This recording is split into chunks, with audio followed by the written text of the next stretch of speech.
news, everyone. I'm back, baby. It's Jake Ciely. I'm great. Everybody else sucks. Oh, no. It's every nightmare I've ever had. Excuse me? It's time to check the link. Pretty crazy, huh? But it doesn't matter because none of this has anything to do with the show. You know what? You just made the list. Oh, wait, you serious? Let me laugh even harder. It's all in football. Sure, we talk about it all the time. Really? No.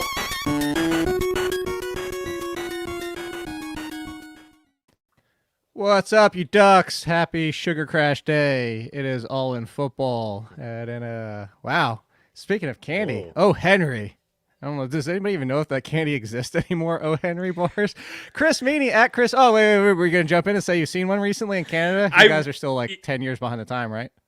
Well, listen to this. So I was doing a little bit of last minute shopping for so some all Halloween the viewers candy. as we start the show. Yeah, on Sunday doing some Halloween shopping last minute. I don't normally get a lot of kids. I live in the boonies, but the only thing that you could get last minute on a Sunday was O. Henry bars. Oh Henry bags of Henry and I bars. didn't get Nobody them. wants them. I refused to buy them. Yeah. I will say this, Chris, as we completely sidebar, the first time, I love Canada when I was there, the first time I had ever had Sour Patch strawberry instead of the watermelon slices was in Canada while I was up there with you guys. Like, you guys had it before we did. And I was like, and I came back to America and I was looking for it everywhere. It took months until he got it. It was the best thing ever. And now I'm addicted to them. But anyway, as I was doing the preamble, as the reminder, at Chris Meaney, make sure you follow his work at FTN. He's betting. Hockey has started. If you're not following him, please do before January gets here because I don't get into hockey betting until after the NFL season. So I can't ruin his picks right now. So if you use code ALLIN, you get 20% off. Also to theathletic.com/BetsTV. Get your first free month. As you can probably tell, I'm doing a little bit better. I'm back to like 95%. I have a little bit better. You hear it in your voice. Yeah. Had a good sugar day yesterday. I am doing better. Oh, look, Chris has the Flex shirt on too. I didn't even realize that as you lean back. Flex Leagues 2020. Shout out to RotoWare. Yeah. Big W yesterday. Back in it. 500. Michael Carter and Geno Smith. Let's go. Oh, we're gonna get to some Michael Carter. There's already a comment in here talking about the fact, knowing we're gonna get to Michael Carter. But the biggest news, which was not on the slate of things to talk about, because came out of the game and nobody's saying anything. Nobody said he's even limping. We wake up this morning, a few hours depending on where you live, might have just woken up to it. Derrick Henry could be done for the year. And it's just earth-shaking because forget the fact that he had a down. That's actually what we're going to talk about. Down game. Go buy low. It's the one panic game. Everybody, yay. But no, this is actually comes out. It's a very mediocre game from, was it 23 for 68 or something like that? And could be done. Jerry McNichols steps up. But Chris, obviously he would be the number one blow your waiver priority. This is hopefully for everybody out there that asks, should I blow my waiver priority on like Kadarius Toney, or I need, a quarterback, or blah, blah. And I said hold, because you just never know. This might be there, but my initial gut reaction, Chris, is that I don't know if it's only McNichols, because let's be honest about who McNichols is. McNichols is not a bell cow running back. You're not even probably somebody you want carrying the ball between the tackles 10 times a game. So whether it's Blasingame, who's had a few touches, this is the next one up. They do have Hilliard on the roster. Maybe still, I don't remember last time I checked because Darrington Evans just went back to the IR.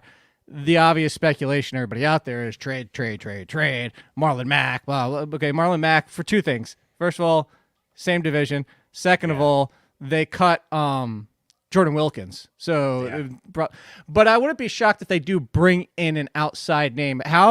Because if you have the number one waiver priority, no matter what happens, you're going to get McNichols. How crazy are you going and fab for McNichols is the question.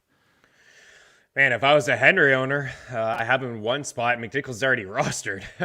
But if he was available, I'd probably be all in on this guy to try to get him. I do think they bring somebody in. I mean, this is a team that, they just had that nice solid win yesterday against the Colts, and, they've beaten the Chiefs and they've beaten the Bills. Like, they're right there. Obviously, losing Henry is a significant blow for their team. So I don't know. Hopefully we hear something here in the next couple of days in terms of just them bringing somebody in. I think they do. Like, I agree with you. Like, Mack is probably a trade that doesn't happen. Maybe a Melvin Gordon. He's on the final year of his deal. Where does Denver go? You know what my answer is? My answer is I'm the Tennessee Titans. I'm saying ring, ring, ring, ring. Hey, how's that Saquon Barkley guy Saquon? Yeah. Yes. I tweeted that they were most likely going to bring somebody in. There's 3 comments on Saquon. I don't know if those Giants fans are saying, get him off my roster, give me some No, it's first the round Ravens picks or rumors. whatever. But Which I actually think the Ravens rumors came from a Ravens writer because it made sense because they have extra picks. And like if you're talking about, could you imagine a healthy Barkley on the Ravens? Holy crap! Just throw him into the championship game. Unbelievable. Yeah, it would be nuts. I think they bring somebody in, don't you think? Because to your point, what you just said, I agree with you with McNichols. Like, he's not a bell cow back. He's a nice, flashy back who could maybe give you 10, 12 carries. He doesn't seem like that guy who could really run between the tackles. He's explosive in open space. I mean, they use him in not just a third down role. They've used him inside the red zone as well. I don't know. I think they got to bring somebody in. This is?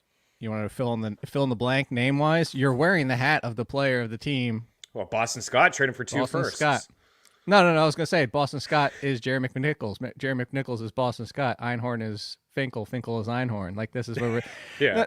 So I'm saying it's like it can work. Boston Scott just rushed for 2 touchdowns. By the way, I was going to let you potentially get up from your chair in victory lap and run around the room for the Boston Scott situation. We kind of called that. I mean, we rewind the tape from 2019, and we've said it before multiple times. Like, Boston Scott is that veteran back. Philly likes some different coaching staff, whatever. He's a good pass blocker. We didn't see Kenneth Gainwell touch the field, I don't think, until late second, maybe into the second half when the game was an absolute blowout. So if you're looking at the box score and you see that he had double-digit carries, like, it was all Boston Scott and Jordan Howard inside the red zone as well. But yeah, we kind of saw that coming, unfortunately. You don't want to victory lap too much on that kind of stuff, because I know a lot of people were like really feeling Kenneth Gainwell yesterday, but that was an absolute trap. Yeah, and a high ownership in DFS too. Yeah, but we talked about him for 2 straight days. That's what I was going to say. Yeah, especially I mean, you saw somebody was trying to give me all the credit. No, I'm just yeah, somebody was trying to give me all the credit. I was like, no, it was actually Chris and I were talking about it. Like, I know I wrote it in the article too, but like, pay attention. Chris deserves credit too. Yeah. So go back to this on Jerry McNichols. Let's say typical $100 fab. You have 50 left, half of it left because there's a half point in the middle of the season. I would still think you have to go 40, maybe even. Yeah. I mean, put it this way. I think you might even have to generally just blow it up and go 100% if you have $0 bids. Like, if you don't, I would still try to save $2 or $3 just because you never know. You don't want to get to week 15 and be like, oh, I lost my quarterback. And granted, my quarterback is nowhere near what's on waivers, but not have a buck to go get him. So if you had $0 bids, I might just go 100%. Because that's why I brought up Boston Scott, is because even if they trade for somebody, even if they bring in Adrian Peterson off the street as more of that, hammers, plot. I mean, at this point of his career, probably plotter, but maybe Todd Gurley. Like, there are names out there that we've speculated why, other teams didn't even bring them in for visits. All that being said, if they do, I still think McNichols is the lead. It's just not really changing much that he's going to get right now versus when they bring in somebody, because he's not going to touch the ball 20 times a game. Yeah, I agree. I was thinking like 60% at least, right? But yeah, if depending on your situation, if you need a running back, you just lost Henry. With this, Chris. You got to go full tilt. 60%. Remember everybody that was kind of angry for a little bit there that they spent 60% on Elijah Mitchell? That's why I say 100. Like, just what are the odds from here on? We're about to enter week 9. What are the odds from here on out for 5 more weeks until we hit the playoffs, 4 or 5, somewhere around there, depending on your league? What are the odds something like this happens between now and then? I would go 100%. Yeah, no, I agree. I mean, I'm totally in agreement here with you. I mean, I'm trying to think of other backs that they could bring in too. Like, there's some, we talked about Gordon, maybe Ronald Jones, Marlon Mack is inside the division is tough. There are some cheap guys Gore maybe comes back and Lev Bell leaves and goes there. I don't know. Wayne Gallman is potential. Royce Freeman. I don't know. Maybe Damian Williams. They're not using him in Chicago. Like, just little things like that. It's possible that they could go that way, but I'm with you. At the end of the day, it is about week to week, and if you need W's now, I mean, you probably just picked up Boston Scott. Everyone went for Kenneth Gainwell. Everyone went for Damian Williams. We've said it so many times on this show. That other guy like Khalil Herbert, Boston Scott goes for cheap, wins you a week. Like, if you rolled out Boston Scott as your flex, I mean, it's most likely you could have won a week. Yeah, you could have. It may have just been a 1-week thing, but you got that W. You move on. You try to figure out next week. But yeah, I think you got to be pretty aggressive, even despite them most likely bringing someone in. I started stupid DeAndre Swift after Boston Scott. That worked out so miserable. What the hell happened to that? We're going to talk about that. I thought the Lions were going to cover that game, so whatever. Hey, look, for everybody that hates on Jalen Hurts, He didn't finish the game finally for a different Yeah, everyone reason. got their wish. He was benched in the fourth quarter for Gardner Minshew. You got your wish. Yeah, he got 0 fantasy points basically, but it was because the team played well. Real quick before we get out of this Titan situation, I would, and that's why I say this, I would go grab Westbrook Akina because 2 reasons. One is Julio Jones still any given week plays or doesn't play. But even if he does, I think you have to look at the Titans and say, objectively, they need to change their game plan now. Because you can't just go out there and run Derrick Henry 25 times a game because you don't have Derrick Henry. You could go say, pick from the other 31 teams, go pick a running back, take a running back. And there's probably like 5-6 guys you can come in and be like, all right, we'll have a pretty similar offense like Ezekiel Elliott and stuff like that. So there's not a lot out there where you'd be like, so you can't replicate the offense. So what I say is another possible movement towards 3 wide, and maybe we finally get some Anthony Ferkser value if you need a tight end. Yeah, it's a good call. Maybe they do have to change their offense. They got 2 strong run defenses up next in the Rams and the Saints. So maybe Tannehill has to, drop Saints back and throw way too. more.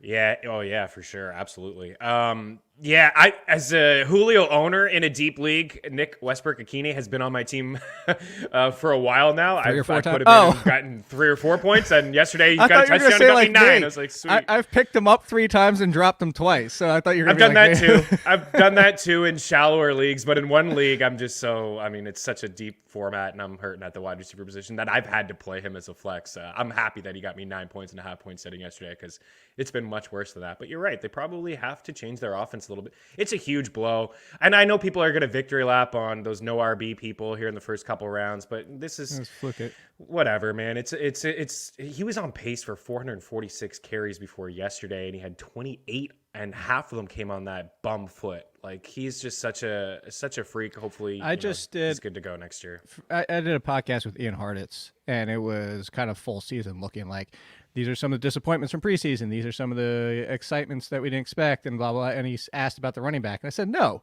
because the first thing I did was push back and say, how do Allen Robinson people feel? How do And like, we're not going to get into this. Please don't make jokes. If you get jokes, you're getting straight mutumboed on Twitter about this because it's the dude's life. But before stepping away, I was like, how do you feel if you're a Calvin Ridley person? How do you feel if you're Stephon Diggs until last week? And Stephon Diggs is still not first rounder like people were drafting him as such. So you can make this. There was somebody else too. There's another big name. I mean, besides Amari Cooper. But the point being is it happens at wide receiver too. I go back to the year I remember doing it because it was one of the only years I went wide receiver to start because I was on the turn. I started with Jordy Nelson and Dez Bryant. They both did not finish that season. They both were out pretty fast that year. Jordy Nelson didn't even play that year. So I remember these things can go sideways for all positions. And I always push back with this, Chris, and I know you were kind of tongue-in-cheeking about it, but look at everybody right now on waivers chasing Gainwell and Scott. That's why I go running backs, and that's why I'll always go running backs. On the other side of this game, is there really anything to say from the Colts at this point besides Jonathan Taylor and Michael Pittman? Like, we can't even get T.Y. Hilton to stay on the field, so I feel like there's... And then Moyali Cox got freaking destroyed by Jack Doyle having his game, so there's just nothing on the Colts besides those two, right? Yeah, I think that's it. Tough game for Carson Wentz yesterday, man. He was playing so good, and I feel like every turnover he makes is just magnified. It's just like the worst turnover of all time. Yeah, dude, get rid of that ball. Stop extending plays. My goodness, the play inside the end zone, like just throw it away. But yeah, Michael Pittman, the breakout is here. He looks awesome. He can just go up and get it. He's done that multiple times this season. Yeah, he's the guy in Taylor, and that's really it. I'd like to see T.Y. Hilton be able to stay healthy, but at this point, Jake, I mean, we're really asking a lot. Would you drop T.Y. Hilton? Yeah. Oh, yeah. When we were talking yesterday about T.Y. Hilton or this guy, T.Y. Hilton or that guy, or last week, rather, it was like that's in the back of my head. It's like, yeah, it's T.Y. Be nice to add that element to Carson Wentz. He's playing good football, a deep threat guy, but he just can't stay healthy, unfortunately, man. It's multiple injuries over the past couple of years. I would drop him. I'd drop him for almost anybody at this point. Well, would you drop anybody healthy? Okay. I was going to throw out. You had me going immediately towards a couple. Stop it. Here's what. No. Here's a healthy one. Would you drop? This wasn't even going to be the game I was going to next, but it works out well in my mind. Would you drop T.Y. Hilton for Jamison Crowder? Yes, absolutely. This is another guy who can't stay healthy, but Yeah, you just kind of roll with who's healthy at that point. Crowder's healthy. Last week I was pretty sour on him not getting the catch prop, but yesterday he got a lot of usage and he got a lot of catches. I know there was no Corey Davis, but hey man, Jets found himself a quarterback. I could rinse and repeat. I've probably said it 1,100 times at this point of when Jamison Crowder is healthy, he is at least a wide receiver 4. There's nothing else to it. It's that simple. Is he just an automatic mid-30s guy for you when he's healthy? When you put together your rankings? Yeah, same. He's like, he kind of plugs into the mid-30s. I know where my projections put up, which, by the way, sidebar, I'm so annoyed. I had to keep changing the Eagles because the data that I pull also involves projecting workload and it based off current workload too. And I had to keep manually changing Scott and Gainwell because Scott had basically nothing. And I kept manually changing it, Hold on, this is where I'm going with it. I kept manually changing. I wrote up Boston Scott in the article. Sunday morning, I refresh and forgot to manually change. It had Gainwell at 30 and Scott at 40, and I had them flip the entire week. So if anybody, I'm saying this to say, if anybody else noticed something, you're like, oh my God, Jake had blank here all week long. Why did it switch on Sunday morning outside of an injury? Feel free to ask me. I wish somebody would have pointed it out because I had them flip the entire week, and stupid data pulls. God. Because Scott didn't touch the field at all until last week when Sanders left. Yeah, he was just hanging out on the sidelines. Yeah. This is why I tell everybody. I do my projections, and then I manually adjust the projections for what I know and believe. I want to talk about the Jets still for 2 more reasons. I'm saving the best one for last. But Elijah Moore, so I'm saying sell high if you picked him up yesterday because of this. Denzel Mims got all the run. And granted, Denzel Mims didn't get that catch, which, by the way, I don't fault him too much. He had to kind of stop, and his leg got caught up. Everybody's like, oh, Denzel Mims. Like, most receivers probably are going to struggle to make that catch when you have to stop and kind of come back to it. And it was just an awkward it was awkward. That being said is Denzel Mims clearly filled the Corey Davis space. So people are going to see Elijah Mitchell, was it 6 for 67 or somewhere around there? He fills the Corey Davies, Jamison Crowder space. So, yeah, I would sell Elijah Moore if somebody's going to get excited thinking the breakout is happening similar to Rondale Moore at the beginning of the year. Yeah, I agree. I mean, he was 4th among wide receivers in snaps and routes run yesterday, and even both tight ends played more snaps than him and ran more routes. So it was nice to see that game from him. I mean, he's a really good player. It's taken some time to get going here, but you're absolutely spot on. I mean, Denzel Mims led the team in snaps and routes. I mean, he only had 3 targets, but he filled that Corey Davis role. But it was certainly nice to see Elijah Moore get sprinkled in there. All right, so I brought Barkley over here because I think she's got to go to the potty, and she kept going to the back door, so I put her on her leash with the heater, so she's occupied. So I'm saying this to say I can't get up in victory lap. Do you want to get up in victory lap Michael Carter now? Because we are Michael Carter. I'll go to it. Let's go Come on. See you later. Do it. Michael Carter, baby. There we go. We got 2. We finally got a victory lap. I don't know how big your room is, so I don't know how long I have to. Oh, I see the shadow coming back. I don't know how long. I have to wait. It's pretty small in here, but yeah, dude. I thought Josh Galacci was going to throw me off the FTN fantasy buy low, trade high, whatever, sell target because I wrote up Michael Carter like 4 weeks in a row, and then like that's it. I can't write him up anymore because people are just going to lose their mind. But yeah, man, that was nice to see, and I'm expecting big things. The Jets' offense is not going to be efficient, Jake, as you know that. But man, it was nice to see all that workload. He looks good, man.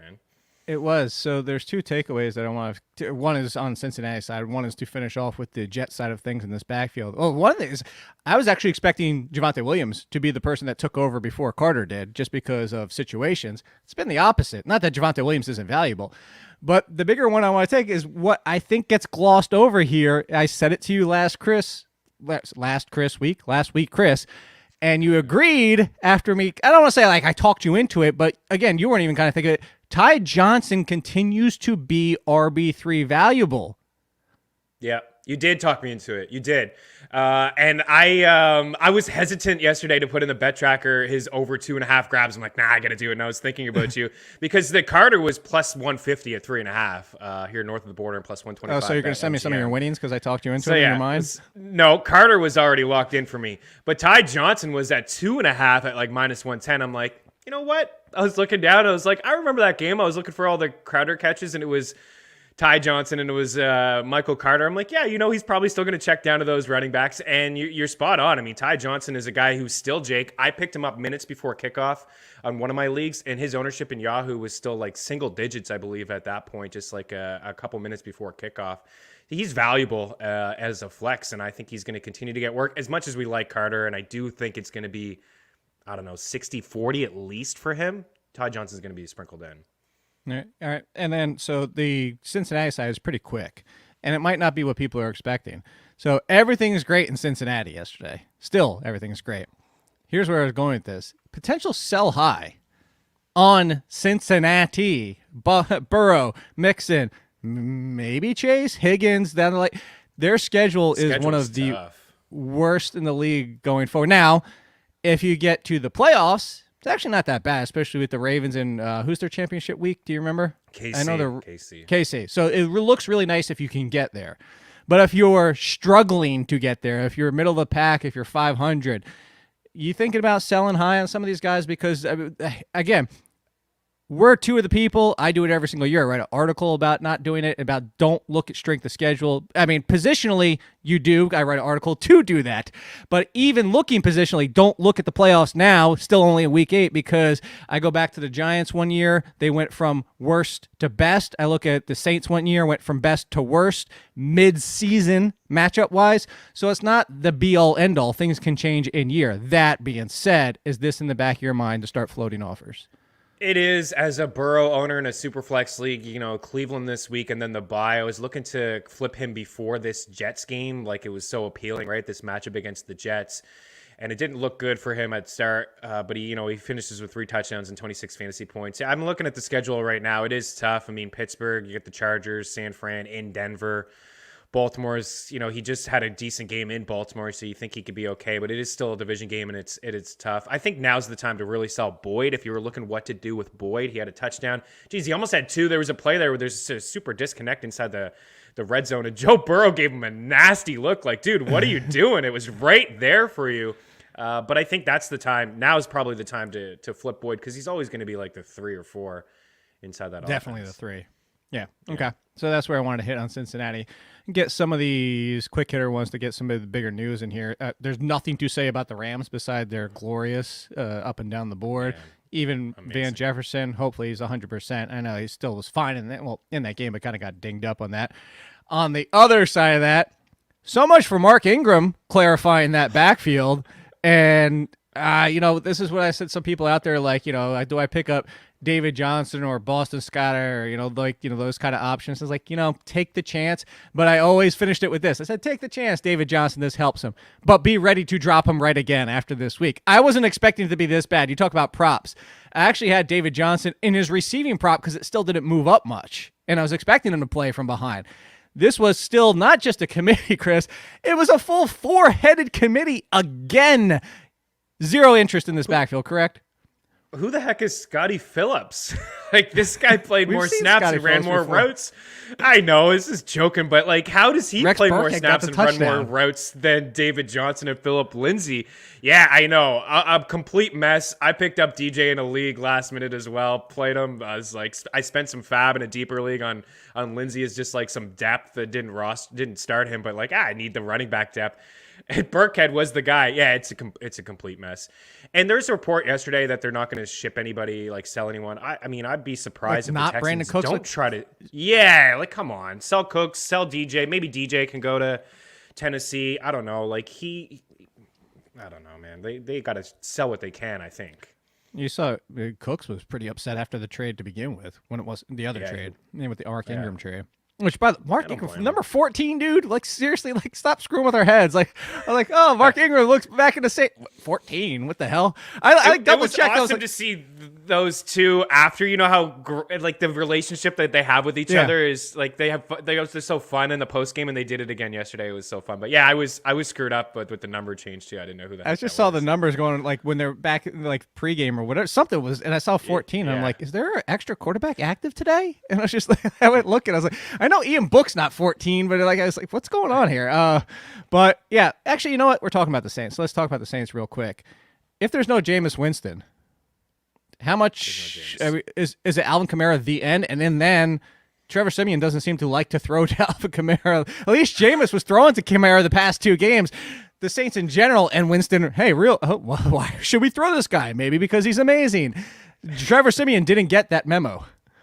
Yeah, dude, like you want to help yourself out, just throw to Alvin Kamara. He's one of the best pass catchers in the NFL. I mean, all signs point to Jameis being done for the season, unfortunately. I wonder what they do. I like that call by Alex. I would love to see Cam Newton with the Saints.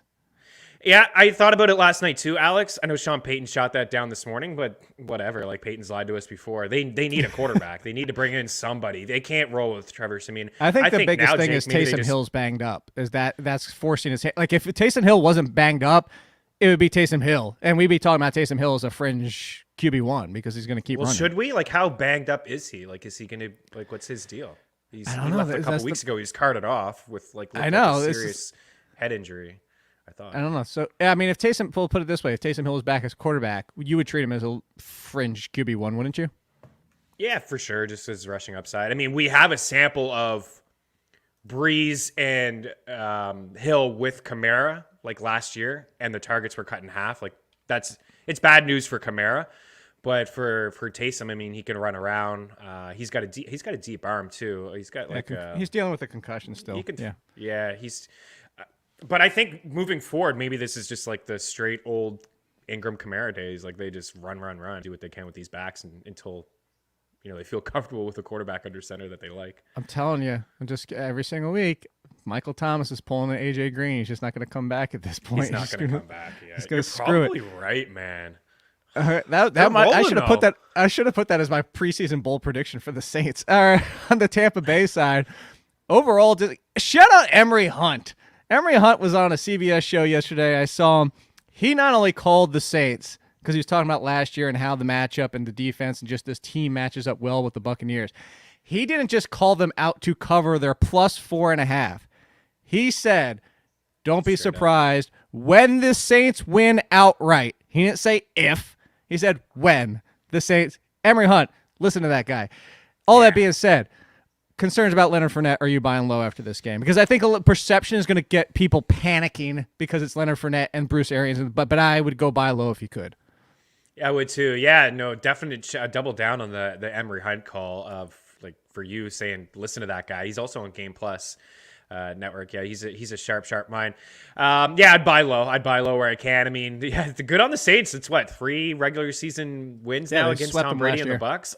Yeah, swept him last year. Turnovers left, right, and center. A couple picks there. But yeah, I'd buy. We know about the Saints run defense. Gio had that touchdown at the end. I'd buy on with Leonard Fournette. He's been good most of the season.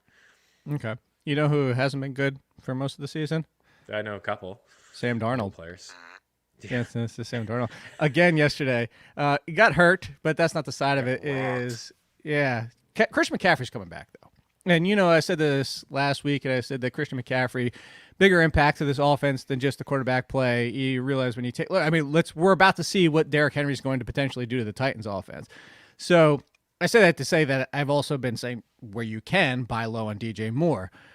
Do you have any interest outside of DJ Moore in that maybe somebody else on this team, maybe even tight end, or is it just it's going to be Christian McCaffrey, DJ Moore, and zero else? Because Robbie Anderson, what do you have, 1 target yesterday? Robbie Anderson, I don't know what people are waiting for at this point with Robbie Anderson, but the fact that his rostership on Yahoo is not like 2% because I'm giving the 2% of teams that just gave up and aren't paying attention anymore.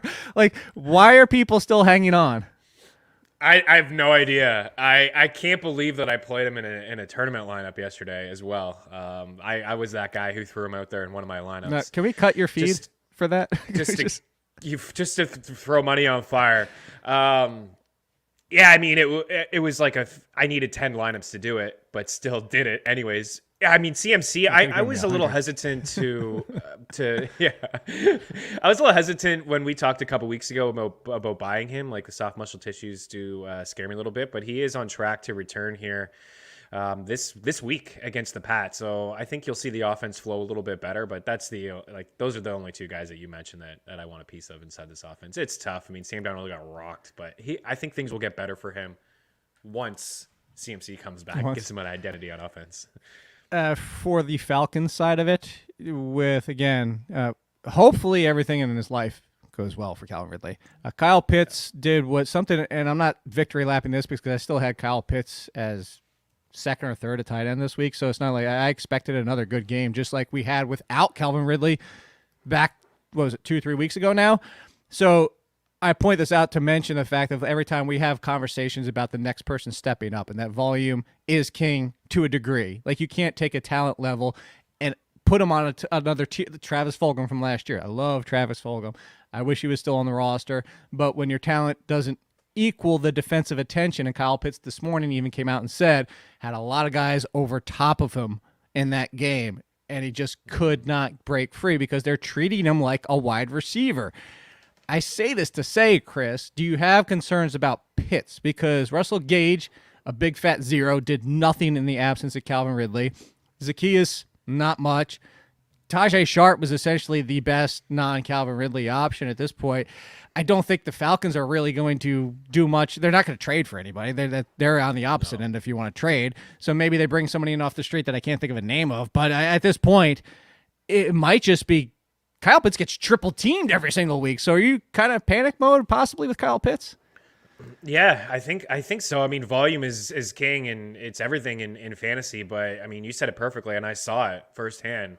And he was the guy that burned me on this time around on the 4-leg prop parlay. I needed 5 catches from this guy, and I made it before the Ridley news. And I thought, yeah, it's going to be good. When he surfaces back up on the books after Ridley was ruled out, I'll probably jump in on the 5.5 when it jumps up, and it just never resurfaced. So I saw what you saw. Teams focusing in, and there's some tough matchups ahead. I mean, the Saints, the Cowboys, and the Pats, and then you're going to have the Bucks in there. So that's going to be the focus for a lot of teams. Unfortunately, it's probably going to be tough for him to reel in a lot of these targets. You may see a lot of what you get 6 targets, 2 grabs, 13 yards. I mean, hopefully he's better than that, but you may see a lot of 8 targets, 4 grabs for 50, 55.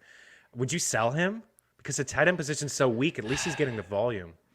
Would you sell him for Dallas Goedert? Yes. No, I mean, because I think I could get a piece. To be clear, you could get Dallas Goedert, and that's actually when I.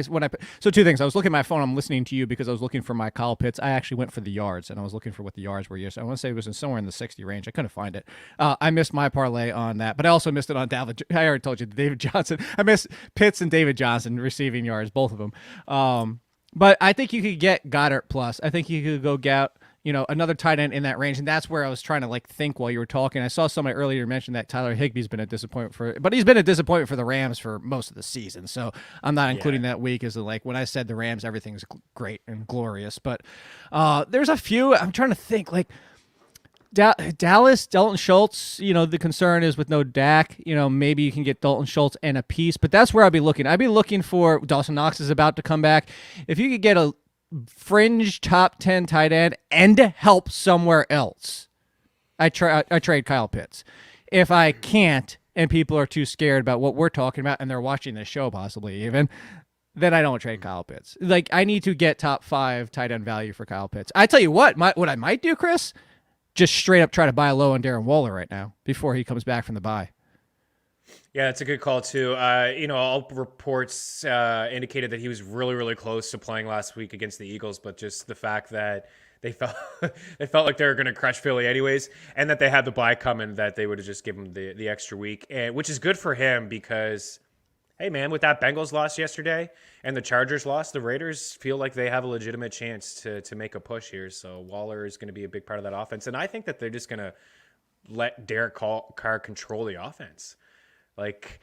I've heard some, I don't know if I brought this up with you last week, but I think I did because you're a big Ruggs guy. But Greg Olsen there was calling the shots, and he was mic'd up and said, dude, we're about to unleash everybody inside this offense. There's no holding back anymore, and you're part of that. So, I mean, it could be a heavy workload for, everybody inside the offense. I've been on trying to get Brian Edwards too. He's been out there the second most of anybody outside the tight end. Well, the most of anybody not named Darren Waller or 2 weeks ago now, Foster Moreau, since the coaching change happened. Let's talk about Dawson Knox's team, though. Everything was fine, mostly, except for what seems to be, I forgot to go check the poll. I'll check the poll while you're talking. I did a poll, who is the biggest It was the biggest poop emoji from Yeah. biggest from week 8. Emmanuel Sanders, I know he's in the running for the top one because a big fat 0 for Emmanuel Sanders. Feelings? I don't really even know what to ask you about Emmanuel Sanders because it just feels like, in my opinion, Chris, it's the same thing I said about Brandon Cooks a few weeks ago. It's a wide receiver 3. Be happy what you got. You can't. There's a reason these guys are wide receiver 3s and not Cooper Kupp. Like, these kind of things happen. I understand it's frustrating and you're ticked off and infuriated, but at the same time, of course, a 0 looks miserable, but these things happen. Yeah, they happen. Like you said, you got to be happy with what he's given you at moments in this season. The big takeaway and the positive, the silver lining is that he led everybody in snaps. He led everybody in routes run. He only had 4 targets, but he was still like, it wasn't like he was off on the sidelines just hanging out. Like, where is Emmanuel Sanders? He was at least on the field. So unfortunately, he didn't do much for you. I think he probably would be leading the way in your vote. I don't know any other guys that were. I don't know. I I'm mean, curious. Dalvin Cook yesterday. Like, Dalvin Cook, come on. Like, where's all the touches for Cook yesterday? I don't even think he had a target, or he did have a couple targets. I don't think he had a catch. But yeah, Sanders, dud game. He'll bounce back. I'd be knocking on the door if you need a wide receiver. There's a few good ones on bye this week. Actually, I didn't include Emmanuel Sanders because of everything I just You said. didn't include him. Like, well, no, I didn't include him because I said that's why. Like, here's the names and you'll see why. It's like you got Emmanuel Sanders. Most people were like, what, 12th round, maybe even undrafted. Oh, yeah. I mean, that's why I didn't include him. Is because I was like, no, because you had so much goodness, one bad game. So my poll was actually Kyle Pitts, Devonta Smith, DeAndre Swift, and other. The vast majority of the other was. So I'll give Emmanuel Sanders the full 10% of the other. But between those other 3, Pitts, Swift, and Smith, which would have been yours? Swift. I mean, he's a running back in a good spot against the Eagles and the touches. Pitts got second at 36. Devontae, I mean, that game got out of hand. He got a target on Hurts' first throw, which he dropped, and then that was basically it. He got another target late in the game to extend a drive, 3rd and 15 or whatever that he caught. All right, then let me set up 2 questions for you. They just ran the ball. Let me set up 2 questions. Tomorrow, you don't get to do the show this week because Lauren's back, so you don't get to do the worry report. 1 to 5 worry ducks on DeAndre Swift because that happened in a game without Jamal Williams. Yeah, I don't know, man. Like 2 ducks, 3 ducks. I still like him overall, but as a guy who's going to catch balls out of the backfield. The biggest takeaway is that the Lions are absolutely trash. Like, they're so bad. The 4 out of the last 5 games, the quarterback had at least an 80% completion rate against that Eagles defense. And Jared Goff, I mean, yeah, there was guys in his face all day, and the Eagles dominated the line of scrimmage, but there's still really no excuse for him not be able to move the ball outside of just throwing it to T.J. Hawkinson. Like, Swift should have had a better game, so I am concerned about him. But I would give some ducks. Like, we're giving ducks to Pitts too. Like, those are 2 guys. Like, Smith is a buy low candidate. You don't get for me, to but steal those are the 2 entire ducks. Tuesday show. You don't get to. No, We'll throw some ducks at him too. All right. Quack, Sidebar, real quick. How many games the rest of the season do the Lions win? Pittsburgh, Cleveland, Chicago, Minnesota, Denver, Arizona, Atlanta, Seattle, Green Bay. Do they go 0-17? Do you remember when we called it on the show, the 4.5 Yes. wins, and we said we'd take under 2.5 for this team? Yes, I think I they do. win 1 game, maybe 1 game. It could be against the Falcons. Did you say the Falcons in there? They're always a team that It's disappoints. at Atlanta. They get Chicago perfect. and They always Minnesota disappoint back at to back. home. And I was gonna say no. They got Chicago and Minnesota also back to back home weeks where you could be like, how did they figure out how to win that game type of thing? So maybe that's And it. they have a Thanksgiving game too, probably, right? They always do. Who do they play on? Oh yeah, that's the Chicago game. So over under 1.5 wins. Still taking the under. I say the under. for They sure. get 1. Detroit Lions fans, I am sorry. All right, so 1 to 5 ducks. Your team, Devonta Smith. Like 1 duck, maybe 2 because of the schedule. I saw people talking about the schedule being one of the easiest ones moving down the stretch. But I don't know, man. Like, I think it gets easier because what we talked about before the NFC, they play a lot of NFC teams, but the Chargers is not easy. In Denver's not easy. The Saints is not easy. And then week 12, you got the Giants, the Jets, Washington, the Giants, and Washington. So it gets easy after that. But these next 3 weeks are tough. What is that schedule, right? I know, like, again, the NFC, like, they did with a lot of schedules this year because I think they were still hedging their bets just in case, like, COVID situation popped back up again or whatever. And you see a lot of divisions play each other the final stretch. It's nothing like every time I see the Eagles are the most egregious of all of them. Cowboys are pretty close. Washington's pretty close. The Giants actually have, I think, like an outside 2 games mixed in there or something like that. But anyway, the Eagles is the most egregious, mostly because they also get the Giants and Washington 4 games in a row. It's all glorious. No, That's Giants, why I'm like, Jets, Washington, Giants, Washington, Dallas. oh, it's 4 out of 5, but the Jets are sprinkled in there. It's just Jets, so yeah. ridiculous, and that's why I keep saying, like, everybody's like, "Oh, Jalen Hurts, what are you, Gardner?" I'm like, no. If anything happens and they're completely out of it, they might evaluate Gardner Minshew weeks 17 and 18 as their backup for who they draft next year. But that's not happening to that point. And if it's week 17, you're in the championship game. There's going to be waiver options as a quarterback anyway. Stop panicking with Jalen Hurts. By the way, as you can tell, I'm giving him 0 ducks on Jalen Hurts because the Russian upside. Tell your boy Michael Salfino to relax a little bit, man. He was coming at me yesterday.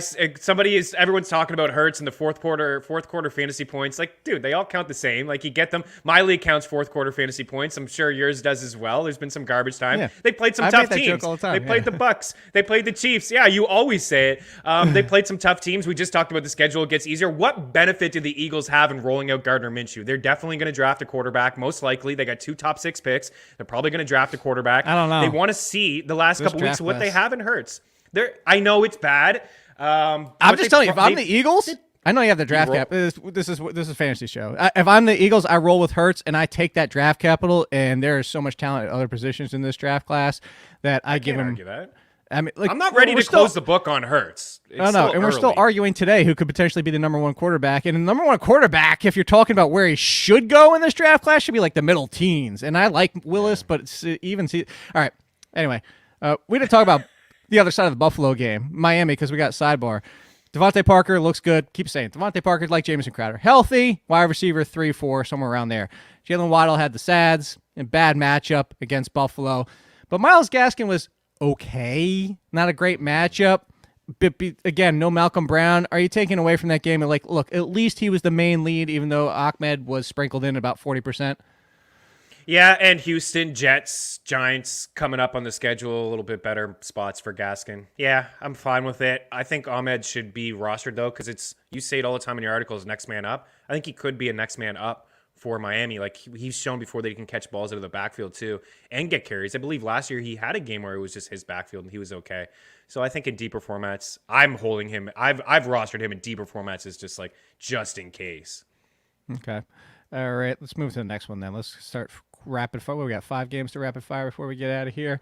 Pittsburgh, Air Fryermuth, looking good. Nice grab. Yeah, I'm not talking about much from Pittsburgh's side. Look, Fryermuth, nice, looking good as a tight end potential, especially with Eric Ebron being out. Chase Claypool will have better days. Still out there. He was out there the most, ahead of my Deontay Bay, who continues to be a wide receiver 1. And Najee Harris, everything on Pittsburgh, great, except for the quarterback. But they're still doing it even with the quarterback. On the Cleveland side, the Nick Chubb use. Is this the Cleveland Browns just being, you know what, we're not going away from our split use no matter who the second option is? And maybe Nick Chubb sees 0 tick up with Kareem Hunt being out? Or do you think this is just maybe Nick Chubb wasn't back to 100% yet? I think both sides apply. I think that Cleveland just wants to run the football, right? He at least got a lot of work in the fourth quarter with the game on the line. Like, that was a positive. But this is a team that wants to run the football. I mean, Odell Beckham Jr. had 1 target, and it came at the very end of the game. They want to run. Told you to drop him. Oh yeah, I mean, oh my goodness. Landry had a decent day. Actually, Landry had a decent day despite having a bad day. Like, he had some plays that fumble at the end, which is too bad. I mean, there was a pass that Landry normally catches. So, all right. So you're obviously still a major hold. Deontay Johnson, though, a major hold until Kareem Hunt comes. I mean, Kareem Hunt might not come back this year. He may not. Yeah, absolutely. He's a hold, and we could talk about him as a flex play. Yeah. It could. All right. So, oh, wait, hold on. I got to get this again. How about those Patriots? Outside of I was about to say Najee Harris, outside of Damian Harris. Real quick version of this, anything that you want to take away from this game, I go back to one thing I said is, and I'm about to tie another game into the same statement, don't overreact to 1 week, because I said it again and again and again. I said it to Pat Mayo last week. You cannot convince me that Brandon Bolden is definitively the number 2. Something might have happened in practice. I said D'Angelo Williams' name. Everybody's like, oh, name drop D'Angelo Williams. I said, no, things happen in practice. He pointed this out to me as the former football player that it could just go right back to it. And look who's the number 2. Ramondre Stevenson. Yeah. Brandon Bolden still mixed in. There's 0 on this team that you trust outside of Damian Harris, correct? Even Jacoby Myers? Jacoby Myers has been quiet 2 weeks in a row. I think he's completely overrated. I think people just talk about all the targets and the volume that he gets. I mean, he finally found the end zone, but it was a 2-point combo. This guy doesn't score touchdowns. They want to run the football. I would flip him to anybody who wants a piece of him for just the volume. And all. You just sell him on the fact that he gets targets every game. All right, then on the flip side of this game, remember when Mike Williams was in the conversation to Cooper Kupp? How about that? Those It seems like last year at this point. Buy and low on Mike Williams. I'm assuming yes. Yeah, I'd buy low on him, absolutely. But, there's been a few dud games in a row. Herbert's looked average lately, but I'd buy low. Okay, Jacksonville, Seattle. James Robinson's injury we're going to have to monitor. Yeah. Laviska Shenault, if you haven't dropped Laviska Shenault yet, there's no reason to hold on Laviska Shenault. Outside of like a next man up at wide receiver, Jamal, I don't know how many times I have to say this, Chris. Jamal Agnew is not going away. Urban Meyer likes Jamal Agnew. End of story. Yeah, and Trevor Lawrence likes him too. I mean, he gave him the most targets yesterday, and then your boy Dan Arnold was next up as well. So Jamal Agnew he's going to be in the wide receiver rankings in Mean Streets later on today. I think he may have a role. By the way, I was not expecting that kind of game from Tyler Lockett, but you target slot receivers against Seattle all the time. Tyler Lockett was in my article as don't bench him. And by the way, who gets him this week? Cole Beasley. Cole Beasley is about to go ham on Jacksonville. Washington, Denver. Here's my question for you, Chris, on Washington.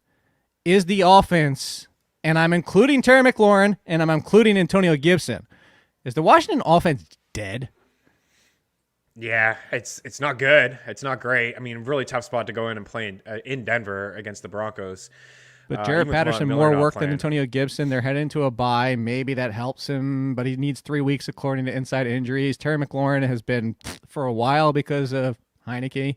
I mean, Logan Thomas coming back. Like, is this just It's a brutal offense. It's no good. And McKissick and McLaurin are the only guys that I really feel. I mean, even McKissick, we're talking about him as a flex play in a full point PPR league. He had another 8 grabs, so that's what he does for you when they play from behind. But Terry, I would try to flip Terry. I know it's a bad time to maybe trade him with the buy and stuff, but I would move him. No, I would definitely try to. I would try to either sell high on name or even buy low on Terry McLaurin. Like, either way you look at it, could be a good situation here. The Denver receiving game, Judy comes back, just clusters it all up as expected for a lot of people. Tim Patrick, actually, best game. Cortland Sutton had a pass, but Noah Fant, been saying get away from Noah Fant if you can. I still would say Sutton, then Judy, but, I mean, Judy and Sutton were going to be the top 2. I think Patrick falls to the wayside a little bit, but not going to completely go away. I'm prefacing all this to say, if you're watching in Canada, the YouTube, I have one more game. I can't go away without saying this one more game. So I'm going to close it out because we were against the clock for the Canadian people at Chris Meaney for Chris Meaney. FTN code all in, get you 20% off. theathletic.com/BetsTV, all capitals for BetsTV, get your first free month. Be back tomorrow with Lauren for waivers. Until then, we'll see you, Canada. Stick around. Hey, go back to the channel if you want to watch that part that we're about to talk about. And we're going to talk about it now. So that's the one. I got to get San Francisco and Chicago before we get out of here. I was watching the clock. We couldn't get it in. I wanted to try and slam it in, and I was going to but this game deserves more than 30 seconds, Chris, because there's a lot to chew on real quick. The running back position mostly. I alluded to it earlier in the show, and I said Elijah Mitchell. Everybody's living it up for how much they spent. Oh, my God, I can't believe I spent that much. He got hurt. Now, no. Elijah Mitchell, you're loving life. Elijah Mitchell going forward, Chris, against the Bears. Now, granted, no Khalil Mack, but Elijah Mitchell, fringe RB1 rest of the way, yes or no? High, low, better, worse? Yeah, I think maybe 14, 15 range, but yeah, he's right there knocking on the door. I mean, he's getting the workload. Elijah Mitchell or Cordero Patterson rest of the way? Oh, wow. How about a conversation nobody expected? Nobody would expect. Yeah, we're at the midway point in the season, and this is the conversation that we're having. Wake me up. I think I'd go with Cordero just because of the catches, like a couple of catches out of the backfield. I do like that. All right. So then before we come back to San Francisco, Khalil Herbert, beast of a game. Also, not the greatest matchup. Yeah, you say, oh man, here's the. I don't know if everybody noticed this. Damian Williams got the start. And this is another one. I get like, haha, told you guys, but I'm trying to teach as much as it sounds like I'm victory lapping all the time. That's just my personality. But I said last week, I'm not ready to believe that Khalil Herbert is definitively 100% the lead because Damian Williams' first game back after COVID. Chris, you remember I said that to you. I said, what if he just wasn't feeling 100%? And that's what happened at the beginning of the game. Damian Williams was the starter, got the first touch. Then he got hurt, he was out for the rest of the game. I'm only saying that to say people might see the box score and assume that Damian Williams was a non-factor, and it is Khalil Herbert. So I've also been hesitant to buy David Montgomery coming back because of how good Herbert has looked.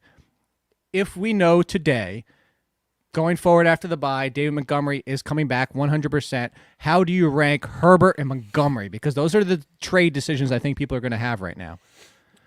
Yeah, I is another one. I feel like I'm always thinking about you on Sundays. I saw Williams get that first carry, and I was like, whoa, I almost texted you right away. I was like, whoa, here we go. We're going to see Damian now get a bunch of work. I would rank him. I still think Montgomery when he comes back, maybe when he comes back, it's like just a full-on three-headed monster, or maybe it's just a split with him and Herbert. But I feel like Montgomery gets the benefit of the doubt to be the lead like he should be. I mean, Herbert. Elijah Mitchell or David Montgomery? Because I'm taking Mitchell.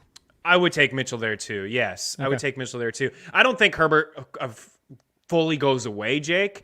He had the great game a couple weeks ago against the Bucs, and he wasn't all that efficient yesterday. But I mean, the 23 carries, I think he probably sprinkled in here and there just to get Montgomery back going full. But don't you think Montgomery would get the benefit of the doubt at least to get like 70% of the time? Who knows? Like Matt Nagy's on the sidelines, and Justin Fields has his best game of his career.